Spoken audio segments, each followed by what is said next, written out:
All right, welcome back to Waste Some Time with Jason Green. I am Jason Green, bringing you brand new interviews right here on YouTube. Make sure you subscribe. Make sure you click on the links in the description, Patreon, become a channel member, all of those cool things.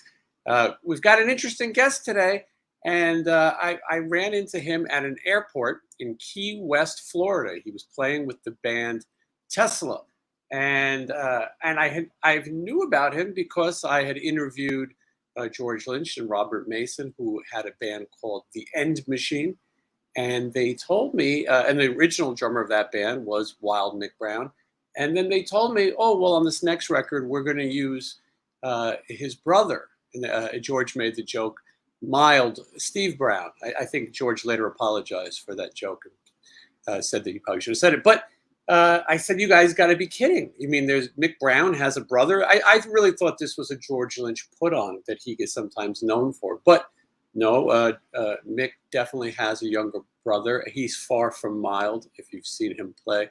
And so he is currently the drummer for Tesla. We're going to talk about all of those things and more right after this. Just wanna waste some time with you. Sometimes it seems too good to be true.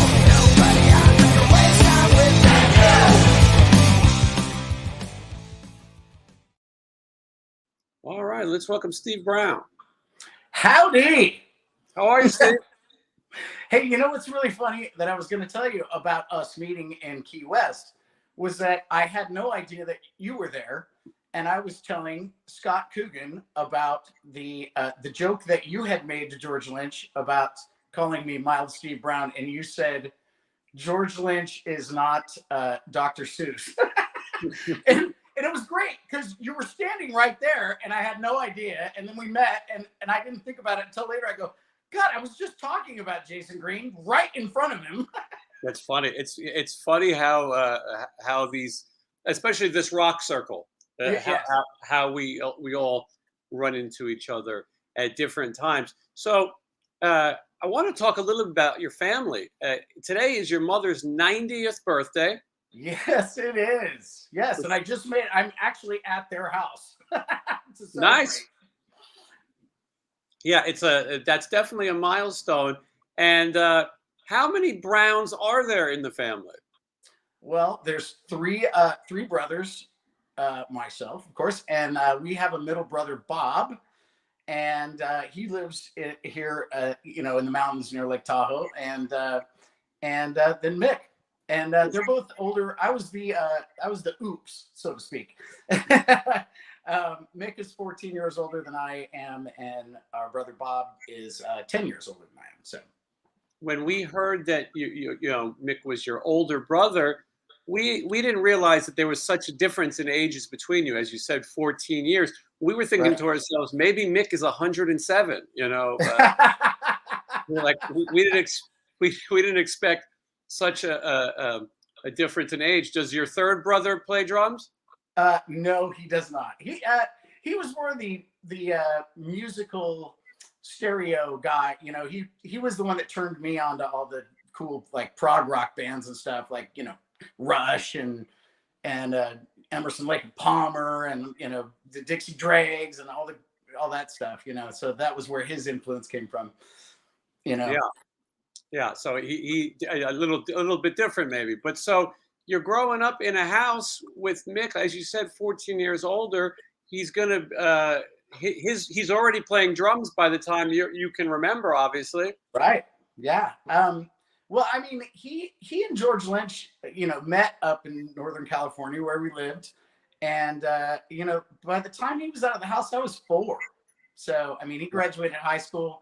George had already relocated to LA and said, hey, you got to get down here. And so, as soon as he was done with school, he was out. Yeah. You were playing the trumpet first, right? Exactly. Yeah. I played the trumpet until, Dokken finally came around when I was about 12 or 13. And they were opening for a Y&T and Dio on New Year's Eve at the Cow Palace in San Francisco. And I was like, hey, chicks don't dig this.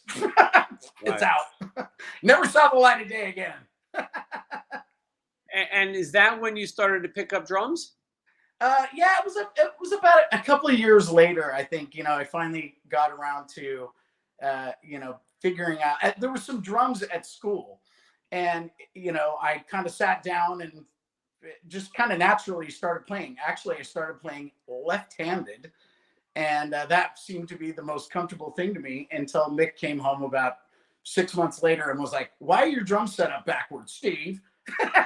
So I had to relearn right-handed, which I'm glad. I mean, it worked much better that way. Yeah, and when you're starting out, it's a lot easier when you can have to share backline or things like that. Yeah, Yeah, to have yeah. I'm glad I didn't have to go through all that. yeah, yeah, turning kits all the time, and things like that. And now it's a little easier. You can do what you want, but probably better that you were able to pick it up as well. There are some legendary left-handed drummers out there. Rod Morgenstein, comes to mind. Of course. Yeah, but Yes. anyway, so you followed Mick's advice. You started to play right-handed. Was was Mick's playing an influence to you? Absolutely. I mean, obviously, that's probably the biggest influence because it was the thing that, it seemed tangible, because it was in the family. And, I had got to watch him go through so many different things along the way, and so, of course, that became an influence. And little did I know that it was such an influence that, it's kind of in our DNA, like I know that you talked to Jeff Pilson too. And Jeff and George kind of always knew me as a 12-year-old. Right. George knew me since I was 4. So I was a little kid.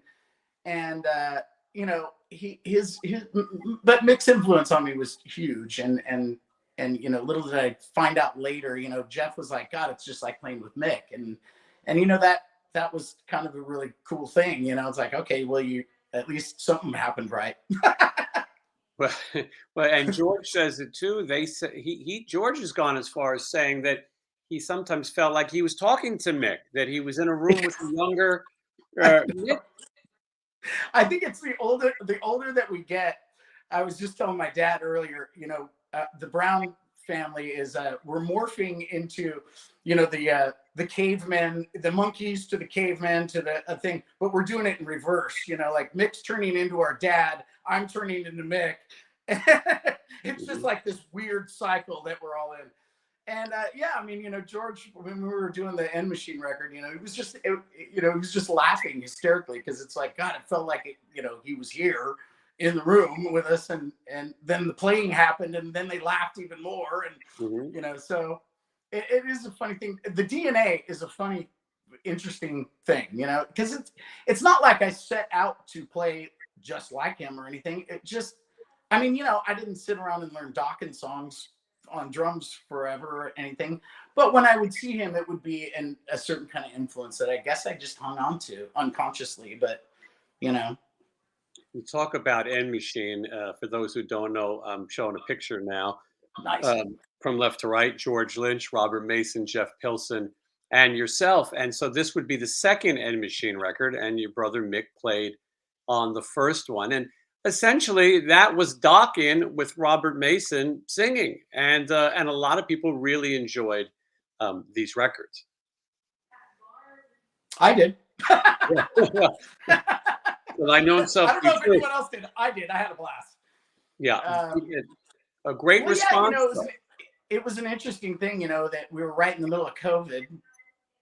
And, I was in that place where, I kind of got to that point, like some of us did, which I'm sure too, where I was just saying, look, if that never happens again, if I don't, if the world doesn't reopen and we don't get to do music anymore, I wanted to be grateful for the times that I had, and I was like, okay, I'm okay if this is the last straw or whatever.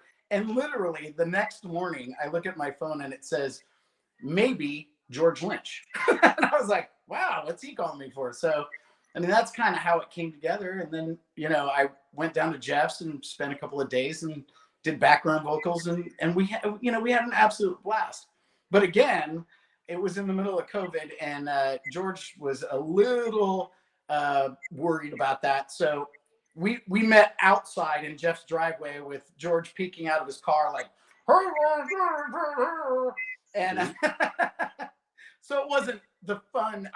You don't get that great George Lynch sarcasm that I know, Jason, you know all about. Yes, I enjoy it. Yeah, I still enjoy it. I ran into him on the at the Monsters of Rock cruise. You were there as well, and he told me he was sick, and he was talking to Adrian Vandenberg, and I said, "This is some elaborate put on," because he was going to the beach, and I said, "If you're sick, why are you going to the beach?" And he said, "Well, you know, I thought maybe some sun will help sweat it out," and I just thought he's just putting on something, but he was in fact sick. But yeah, you never know exactly where you stand with George. You've known him since childhood, and everyone has told me, Jeff has told me, that nothing has changed. He was like that then too. You know what? I mean, look, this is what, 1974 we're talking about here, and yes, George Lynch was exactly like he is now. A little bit wiser, perhaps, but yeah, I mean, you know, it's always been George. It's always the same. It's always the same in the fact that you really don't know what's going on. You know, is Yeah. he kidding? Is he not kidding? And I ran into him a couple times on the cruise, and you know, he had some witty sarcasm that he delivered in that great dry way, and I went, "Is he serious?" He may be the most controversial interview that I've had on this channel. I think it's all nonsense what people get worked up about, and a lot of people also don't get George. Yeah. Um, but we had a great conversation, and I still wasn't sure when he was pulling my leg. We talk about you stepping in your brother's shoes with End Machine, but it wasn't Right. the first time you did that. At one point, Mick was playing with Dokken, and he was also playing with Ronnie Montrose. And Correct. Dokken needed a little bit more of a commitment from him. And so what happened? Well, actually, I think it was Ted Nugent at that point. Oh, excuse me. Yeah. He had to go back out with Ted Nugent, but he was still playing with Dokken as well. But Don was kind of working around his Ted Nugent schedule, and so you know, when Ted called, you know, Mick told Ronnie, "Look, you know, I got to go back out with Ted," and Ronnie was really bummed because he loved Mick as a personality, but he also loved his playing. And Mick said, "Look, why don't you call my brother? He lives in Sacramento, and you know, Ronnie lived in the Bay Area, so it was only an hour and a half from me."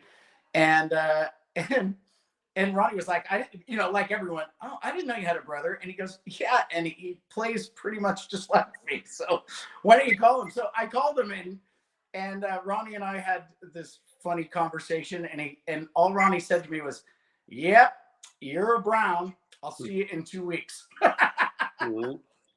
And you know, and the other thing that happened with that too was that Dan McNay, who plays with Jack Russell's Great White, plays bass. He and I pretty much kind of played in every band that we could possibly play in Sacramento and anywhere else, and through our 20s. And so we had played together for a long time, and he happened to be the bass player. So what a perfect situation, and we had a blast. We had a blast. And a chance to play with a legend. Yeah. And we had so much fun. You know, Ronnie was a really funny, he had a funny sense of humor. I mean, you know, kind of like George, but a little bit more out there, you know, like just woo, you know. And we laughed, I mean, the whole time. And he was in a good place at that point in his life, you know, the first couple of years. Yeah. Obviously, he tragically. Yeah, it didn't end well, No. but you know what I'm saying. You know, at that point, he was having fun. You know, he was a cancer survivor, and I think after the cancer, he was just like, you know what, I'm not gonna, you know, focus so much on what I should be doing and focus on, you know, just playing these songs. You know, he and I had a conversation. I mean, we became really good friends, and I was staying at his house and helping you know, him move some stuff, and we hung out a lot. And you know, I just said, "Man, Ronnie, you know, people just want to see the Great Eight. You know, they want to come out and hear that first record." And you know, we threw some Gamma songs in there. It was enjoyable. And I, you know, of course, I learned a lot from him. You know. I can only imagine what to be out with a veteran like that. And you weren't a stranger to touring. You've toured with the band Oleander. You did that for Right. quite some time, right? Well, yeah, God, it's been 20, 23 years or something like that. That would be some time. The first 3 years were off and on, but um, and I kind of missed the heyday of that band. But by the time I came along, they had a couple, 3 records out, and we finally released a record with me on it in 2013. And so, yeah, I mean, we went out with Three Doors Down and Chris Daughtry that year for quite a bit, and we did a lot of fly dates and stuff. So it was great because it worked kind of like the same as the Tesla thing, like we're all from Sacramento and we were all friends before anything. So, it was an easy transition. Yeah. That brings up the Tesla gig. So there hasn't been an official announcement. I'm not sure there needed to be, but I think it's pretty obvious that you're in the band because I've seen you on stage and you were there, and and then if you look at the if you look at the advertisements, there you are, right in the center. I think that's Yeah, proof, right? yeah, it's proof. Mm. Yeah, I mean, I heard something about an announcement, and then I saw you talked to Brian Wheat, and I've heard interviews with Troy and stuff, but I mean, honestly, uh, I'm here. I'm not really going anywhere as far as I know, and and anything else is just and that's business, and that's kind of their business, and I don't need to get involved in what stage of the game anyone's at or anything like that. I'm close enough with everyone in the band and everyone in the organization, I guess, that they would tell me if it was something different. Yeah, oh, for So sure. And Brian said on my show he doesn't believe Troy will be coming back. That's what he believed. And you do great at it. And everybody says that. Not just me saying that because you're here, but everyone has seen it. Really enjoys your drumming, especially other drummers on these festivals and things. A lot of people talk about your playing, which is obviously a great compliment when your peers are seeing it too. I know, and that is really great, and it's an amazing thing because you know what, most of the bands that are on these festivals that we're playing, they're all my brother's peers as well. Right. And so, at first, I think, at first there was a little bit of pressure. I felt the pressure at first at some of the festivals when all of his friends were there. I'm looking over on the side of the stage and all my brother's drummer friends are over there and guitar players, and either they're giving me the thumbs up or they're giving me the Mhm. so, either one was fine with me, but I mean that's a really nice thing, and I'm so grateful. I appreciate that. Uh, who could think of anything better? Of course, yeah. And speaking of Troy, Troy was one of my heroes along the way too, and to get a phone call from him directly and go, hey, I'm gonna do these things for a bit. Do you want to come out for X amount of time or whatever? I mean, what a great compliment. That's a really great thing. A lot of people speculate, and maybe you don't want to say, why did he take the time off? I don't.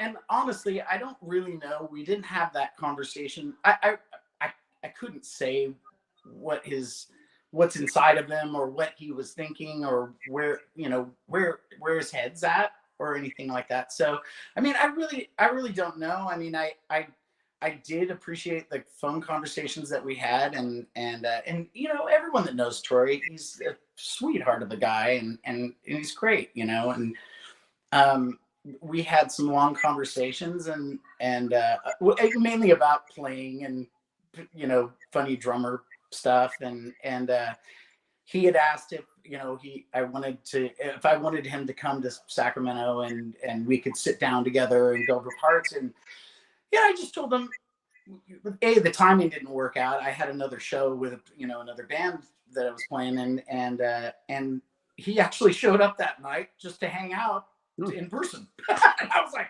wow, okay, this is fun, you know. But I mean, Troy and I had talked before, and you know, I'm not a stranger to the Tesla situation. I mean, really, if you go back 15 years almost now, you know, there were some things that Troy couldn't make or whatever. You know, he was living in Nashville, and everyone was in Sacramento, and you know, sometimes, yeah, as you know, in bands, like somebody gets an idea and it's like, let's do it right now. And, you know, so they would call me to just lay something down with them. And so they could like pre-production type stuff. And then there were some benefits around Sacramento for the Sacramento Kings and things like that. And it was just easier to have me come out and do a bunch of songs. And so, you know, Troy's called me before when there has been family emergencies and so, you know, I was kind of on that call list no matter what, you know. So to me, it was not a big surprise, and to those around the band, it wasn't either, you know.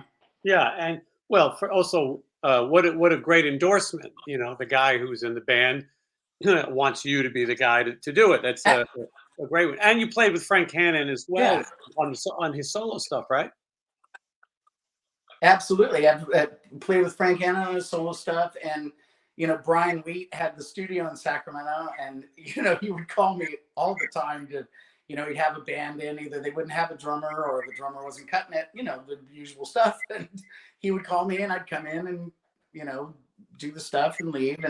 And Jeff Keith and I live really kind of near each other by a couple miles, and I was teaching at a music school here. His son took drum lessons from me, so so you know, it's kind of been in. I've kind of always been on the outskirts of the, you know, the band and the family and everything. And when everyone gets together, it's like, oh yeah, I remember you. Yeah. Well, And so that, you know, that's a good thing. yeah, and you're busy. And you're busy. Tesla's been busy since you've been in the band with all the Absolutely. Vegas residency.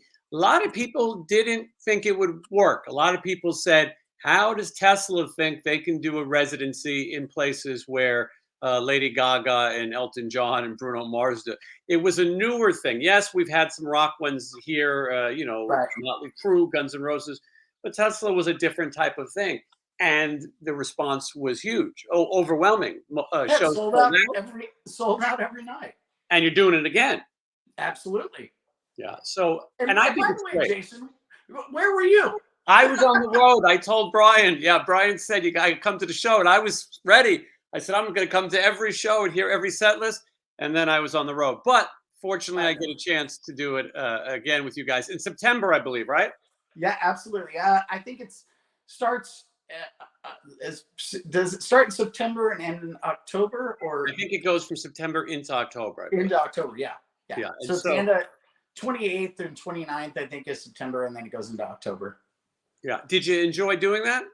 I did. You know, it was what I really liked about it was, you know, the crowd's really great, and you know, we play all the House of Blues across the country, so it was kind of familiar territory in a way too. And I really enjoyed. You know, we spent a week up at Frank Hannon's house here in California, and you know, he lives about a half hour from me anyway, and so we all spent like a week there going through songs and stuff, and I really enjoyed that, you know, process too. And we recorded a new song and did a video, you know, so we got a lot done during the week of rehearsing for Las Vegas, and we got to pull out different set lists every night. And you know, so the catalog actually, with me it being around too, is getting broader, which is Yeah. great. Gives us more songs to choose from, and you know, It's nice there to you go. be in the same room every night, too.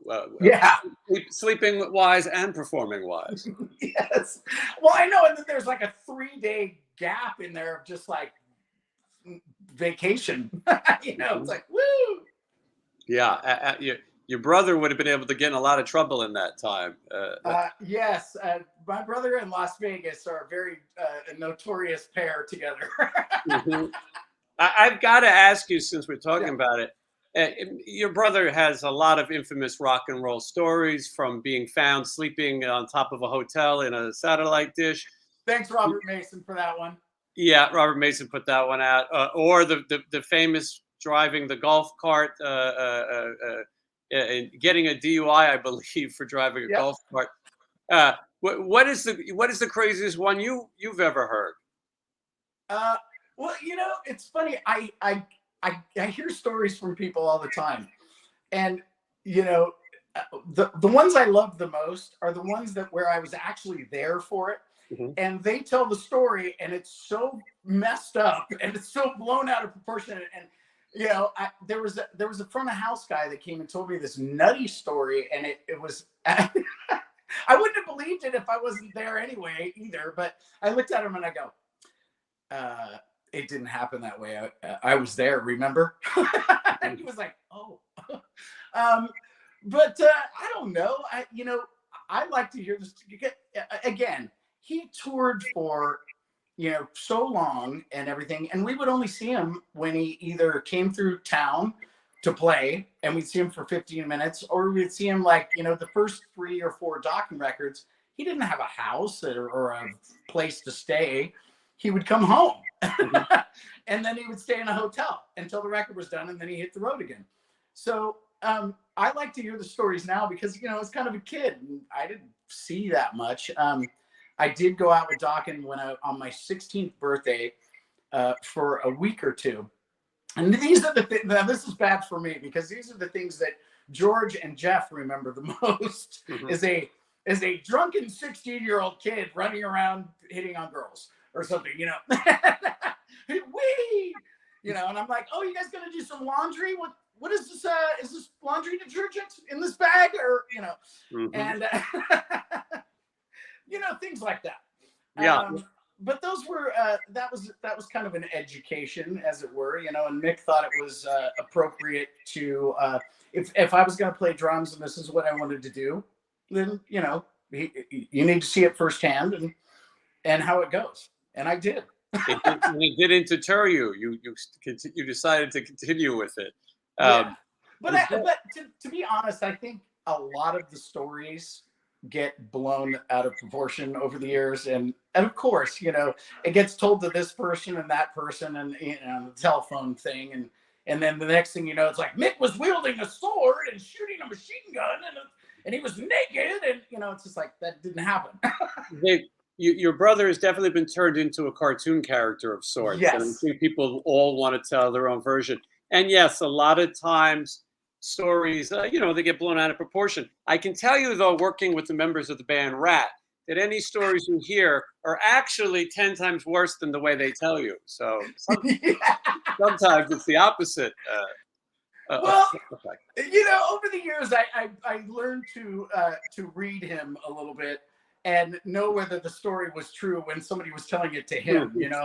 I could tell whether he'd go, yeah. Then it was a true story.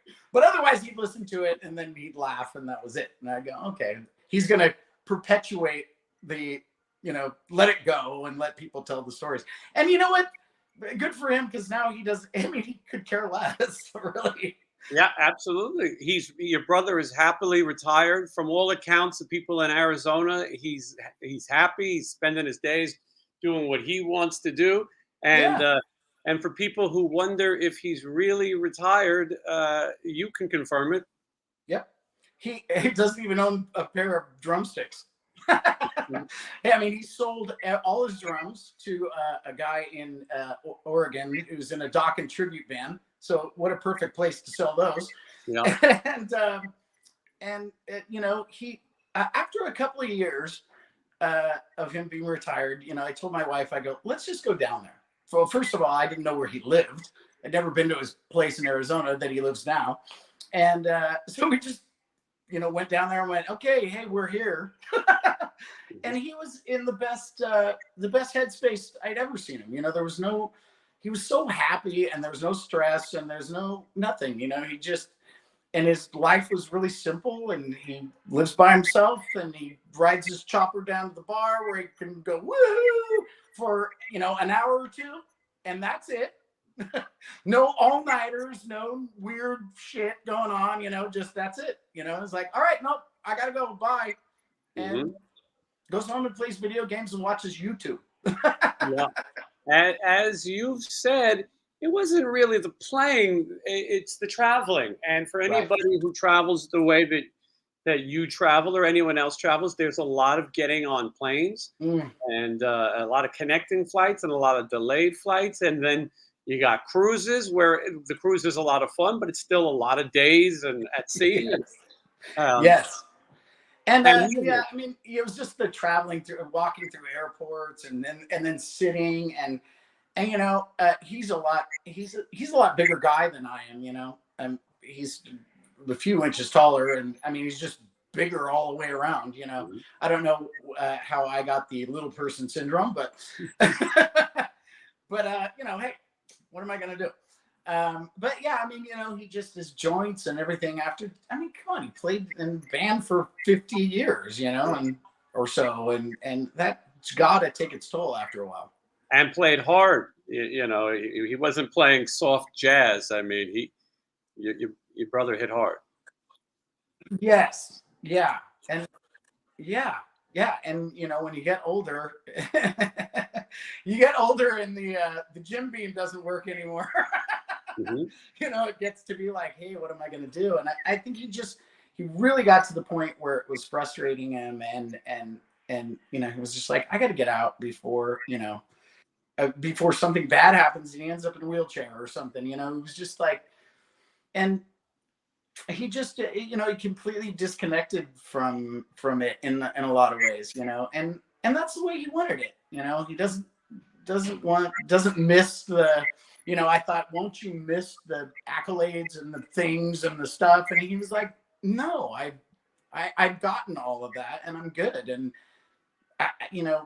for a musician like we are, it's that what a great place to arrive at, Yeah, and feeling like you've done everything that you set out to do, and you're good with it.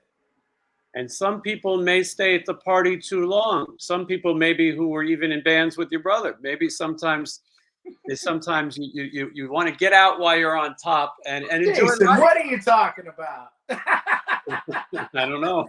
All right, Yeah. we'll leave that one there. Hmm. we both get something to drink at the same time. We'll take a drink break.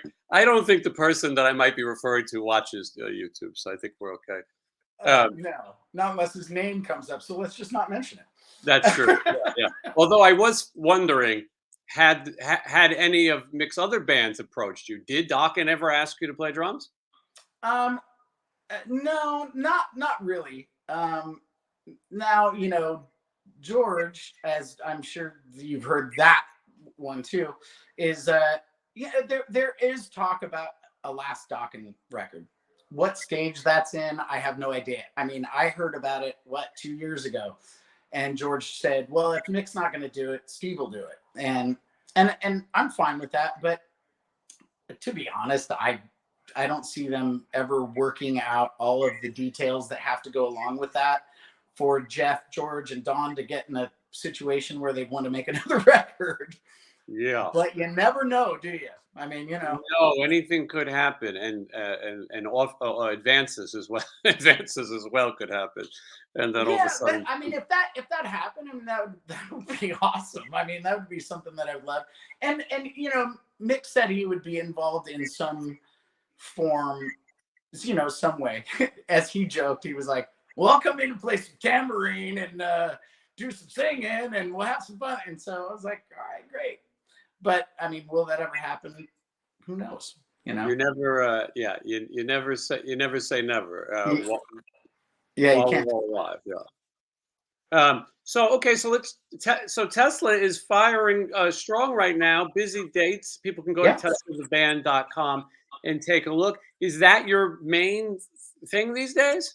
Yeah, I actually, of course, yeah. But I'm going to be we have a couple of weeks off in June, so I'm going to be going to Jeff Pilson's to do the third End Machine record, actually. Nice. So, and which George and I talked briefly about on the ship, and of course I got a smart ass answer, and so I was like, all right, see you in June or whatever. But yeah, that's pretty much all I'm doing right now, and that's enough for me. Oh, yeah. We let's see. You know, we have a new live record just came out Friday called Full Throttle Live, Yeah. with me on it. So that's a cool thing that I didn't really know that we were going to record something or even that there was going to be a record like that until it was like already being mixed. And I go, what are you guys talking about? And they're like, well, the live record. And I go, oh, there's going to be another live record. Well, yeah, it's already done. And I was like, it is? Was that good? To tell you the truth, I still haven't heard the whole thing yet. I heard like bits and pieces of it. So, but we recorded a studio track, a cover of SOS Too Bad from Aerosmith, and shot a video for that. I mean, we did it like we recorded it and shot a video for it in the same day almost. I think we were finished with both of those in a couple of days, and then we went on to rehearse for the Vegas thing. So a lot going on, you know, and we have a ton of dates, and I love it. You know, I love playing these songs, and I mean, oh God, you know, the songs when I was learning how to play drums, I mean, but Mechanical Resonance just came out, and I was already aware of who Troy was because I was near the Bay Area. He was in the Eric Martin band. And I ended up, after he joined Tesla, to play with John Nyman and Mark Ross from the Eric Martin band for a brief, we like rehearsed together a couple of times. And so, you know, I've known those guys forever. But, Yeah, you know, as far as the test, what was that? It all kind of comes together, you know, Yeah.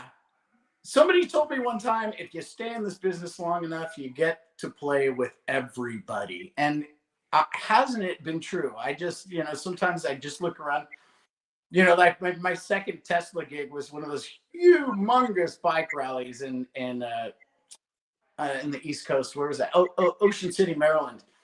And we were playing one of the songs off Mechanical Resonance, and I just had one of those moments of just imagining myself in my parents' garage learning this song and then looking up and going, weird. You know, here's the guys. Wow, you know. It's great that you can take that moment. Some people get a gig and okay, this is the gig, and then you don't even remember what you were doing. Sometimes you got to stop and smell the roses and look around and enjoy it. Well, and you know, most of the time that's what I would do, and I train myself to, you know, kind of block all of that out a little bit, you know, like, and this time around, I thought, you know what, if this is going to happen this way, and who knows, you know, I mean, it could end tomorrow, as far as I know, you know, so, but, you know, I just promised myself that I would enjoy and try to take in as much of that as possible. Because it's usually something that I don't do, you know. It's usually something like, all right, it's no big deal when it is. Yeah. Now you're able to Yeah. enjoy it a little bit, and you're doing it on good stages with good musicians, playing good venues. It's Right. a nice thing, a nice place to be. Yeah, and I think the other part of that too was that it was, if I really thought about it, it was comfortable. You know, when we were on our way to the first show that I was going to play with them, you know, Frank Hannon was kind of like, hey, you know, where's your head at? Or, you know, you good? And I thought, yeah, you know, we've all done this together for so long now. We've known each other for so long. It was like just going and doing a show with your bros, you know, and that was a good feeling to have, you know. That took away some of that pressure of having to prove myself or, you know, be somebody else or something, you know. It was like, Right. they knew what they were getting. Yeah, right. They had plenty of warning. They knew. Yeah. I know. Brian Wheat's like, oh God, between you and Jeff, now there's two of you. Whee! Yeah. Well, Steve, I really appreciate you spending a little time with me today. Well, thank you, man. I love the show, and I watch it, you know, all the time. Well, thank you. Yeah, absolutely. And I look forward to seeing you out with Tesla. Now I got some time to come out to some Vegas shows, and it's always a pleasure to see you guys play and to see you as well. So thank you again. All right. And Thanks, Jason. links in the description. You find out more about Steve. You find out more about Tesla. You can find out about the live album that he hasn't heard yet. So I did get a disc copy of it though. Nice. So I'm on it. You're going to be around a while. All right. Thank you, everybody. And